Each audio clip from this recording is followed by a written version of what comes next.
सामाजिक प्रतिष्ठानच्या वतीनं कैलास खाटे एक चांगला धुरंधर, एक चांगला कर्तबगार कार्यकर्ता, नवा मुंबईला लाजवेल असा कार्यक्रम त्यांनी इथे नवीन स्थापन केला.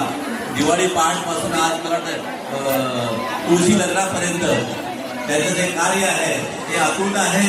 आणि निश्चितच कार्यप्रणाली माणूस कधीही मागे राहत नसतो, तो हमेशा पुढे सरकत असतो.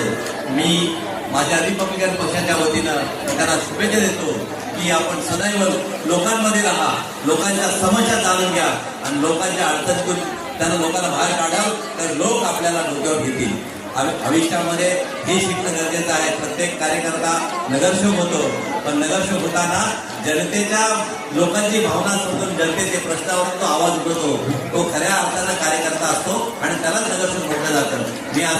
मी आजच्या समयी या लोककल्याण सामाजिक प्रतिष्ठानच्या वतीनं आपण केलेला उपक्रम अतिशय माझ्या भगिनी फार सुंदर असा कार्यक्रम नव्या मुंबईतल्या सर्व महिलांना लाजवेल असा भव्य दिव्य आपण कार्यक्रम केलेला आहे. मला गर्व वाटेल आपल्याला हा सोहळा पाहून की माझ्या भगिनीने घाटेंना भाऊबीज निमित्ताने आपण भेट दिली आणि आपला एक आनंदाने उत्साहाचा हा सण आपण साजरा केला. आज तुळशीचे लग्न आहे, त्या लग्नाची वरात आपण इथून काढणार आहात.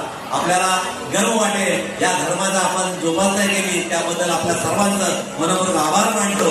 आणि असाच सदैव आपल्या भगिनींनी आपल्या भावाला आशीर्वाद देत राहा. सदैव आपल्या बहिणीच्या पाठीशी आपला भाऊ उभा राहील, आपलं संरक्षण करेल, आपल्या समस्यावरती आवाज उठेल ही सदिच्छा व्यक्त करतो. आणि मी कैलास खाटेंना फार फार अभिनंदन करतो. सदैव लोकांमध्ये राहा ही शुभेच्छा देतो आणि ते थांबतो. जय हिंद, जय महाराष्ट्र.